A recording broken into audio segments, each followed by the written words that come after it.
Assalamualaikum warahmatullahi wabarakatuh. Alhamdulillahi rabbil alamin. Asyhadu an la ilaha illallah wahdahu la syarikalah wa asyhadu anna Muhammadan abduhu wa rasuluh, amma ba'du. Alhamdulillah, kita bersyukur pada Allah Subhanahu wa taala atas segala nikmat.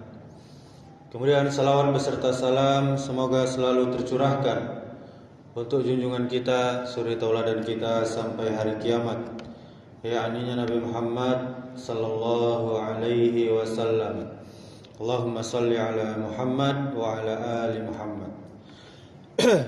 Kaum muslimin, kaum muslimat, Bapak Ibu jamaah salat zuhur yang dirahmati Allah Subhanahu wa taala. Setiap manusia mendambakan ketenangan hati. Namun tidak semua orang mencarinya dengan jalan yang benar. Ada yang berusaha menenangkan diri dengan mendengarkan lagu-lagu, musik-musik. Ada yang mencarinya dengan mengikuti berbagai bentuk meditasi yang bersumber dari ajaran agama lain atau keyakinan yang tidak pernah diajarkan dalam Islam. Padahal Allah Subhanahu wa taala telah menunjukkan jalan yang paling benar dan paling mulia untuk memperoleh ketenangan. Allah Subhanahu wa taala telah berfirman, allazina amanu wa tatma'innu qulubuhum bizikrillah, ala bizikrillahi tatma'innul qulub. Yaitu orang-orang yang beriman dan hati mereka menjadi tentram dengan mengingat Allah. Ingatlah, hanya dengan mengingat Allah hati menjadi tentram. Surah Ar-Ra'd ayat 28. Ayat ini sangat jelas. Allah tidak mengatakan bahwa hati menjadi tenang dengan musik, hiburan atau meditasi, tetapi dengan zikir, mengingat kepada Allah Subhanahu wa taala. Kaum muslimin, kaum muslimat, jamaah yang dimuliakan Allah Subhanahu wa taala. Zikir mencakup yakni membaca Al-Qur'an, bertasbih, bertahmid, bertahlil, bertakbir, istighfar, berdoa dan melaksanakan salat dengan khusyuk. Semua ini merupakan sebab datangnya ketenangan hati. Allah Subhanahu wa taala juga berfirman, fazkuruni azkurkum washkuruli wala takfurun. Maka ingatlah kepadaku, niscaya aku akan mengingat kalian. Bersyukurlah kepadaku dan janganlah kalian kufur, ingkar kepadaku. Dalam surah Al-Baqarah ayat 152. Ketika Allah Subhanahu wa taala mengingat seorang hamba, itu adalah kemuliaan yang tidak dapat dibandingkan dengan kenikmatan dunia. Rasul sallallahu alaihi wasallam telah bersabda, masalul ladzi yazkuru rabbahu wal ladzi la yazkuru rabbahu masalu al-hayy wal mayyit. Perumpamaan, permisalan orang yang berzikir kepada Rabb-Nya dengan orang yang tidak berzikir adalah seperti orang hidup dan seperti orang mati. Orang berzikir tentu seperti orang hidup. Orang yang tidak berzikir, tidak mengingat Allah, maka seperti orang yang mati. Hadis riwayat Bukhari. Hadis ini menunjukkan bahwa zikir adalah kehidupan bagi hati kita. Kaum muslimin, kaum muslimat, jamaah yang dimuliakan Allah Subhanahu wa taala. Sebagian orang mengatakan bahwa lagu-lagu, musik-musik bisa menenangkan hati.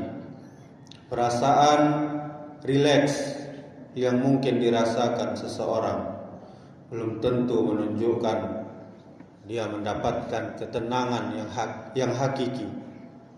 Dalam pandangan Islam, ketentraman yang sejati, yang hakiki adalah ketentraman yang mendekatkan seseorang kepada Allah Subhanahu wa taala, menambah keimanannya dan mendorongnya untuk semakin taat kepada Allah Subhanahu wa taala. Demikian pula jika yang dimaksud dengan meditasi adalah praktek yang berasal dari ritual agama lain atau mengandung keyakinan yang bertentangan dengan tauhid, maka seorang muslim hendaknya menjauhinya. Nabi sallallahu alaihi wasallam bersabda, "Man tasyabbaha biqaumin fahuwa minhum." Siapa saja yang menyerupai suatu kaum, maka dia termasuk golongan mereka. Hadis riwayat Abu Daud. Adapun latihan pernapasan atau relaksasi sebagai teknik kesehatan tanpa adanya unsur ritual, mantra atau keyakinan yang bertentangan dengan syariat, maka hukumnya berbeda dan perlu dilihat sesuai bentuk serta tujuannya. Lalu bagaimana cara memperoleh ketenangan menurut agama kita, agama Islam? Yakni tadi memperbanyak membaca Al-Quran, memperbanyak zikir, diantaranya zikir pagi dan petang, kemudian menjaga sholat 5 waktu dengan khusyuk, memperbanyak istighfar, berdoa kepada Allah, bertawakal kepada Allah, menjauhi maksiat karena dosa membuat hati semakin sempit. Allah Subhanahu wa taala berfirman di dalam surah Thaha ayat 124, "Wa man a'rada an dzikri fa inna lahu ma'isyatan dhanka wa nahsyuruhu yaumal qiyamati a'ma." Barang siapa yang berpaling dari peringatanku, maka sungguh baginya kehidupan yang sempit. Ini menunjukkan bahwa menjauh dari zikir kepada Allah akan mengakibatkan kesempitan hidup, meskipun seseorang itu memiliki harta yang banyak, jabatan yang tinggi, atau hiburan-hiburan. Sebagai penutup, kaum muslimin, kaum muslimat, jamaah yang dimuliakan Allah Subhanahu wa taala, jika hati kita sedang gelisah, janganlah kita mencari ketenangan di jalan yang tidak diajarkan oleh Allah dan Rasulnya. Datangilah masjid, bukalah mushaf Al-Quran, perbanyak istighfar, kemudian sujudlah, solatlah kepada Allah Subhanahu wa taala, dan basahi lisan dengan zikir kepadanya. Sebagaimana tadi kata Allah, ingatlah hanya dengan mengingat Allah hati menjadi tentram. Kita perhatikan Allah menggunakan kata hanya sebagai penegasan bahwa ketenangan hati yang sejati bersumber dari zikir, mengingatnya. Oleh karena itu, jika hati kita sedang gelisah, maka jangan menjauh dari Al-Quran, jangan meninggalkan sholat, dan jangan meninggalkan ketaatan kepada Allah Subhanahu wa ta'ala. Demikianlah, semoga yang singkat ini bermanfaat. Subhanakallahumma wa bihamdika asyhadu an la ilaha illa anta astaghfiruka wa atubu ilaik. Wassalamualaikum warahmatullahi wabarakatuh.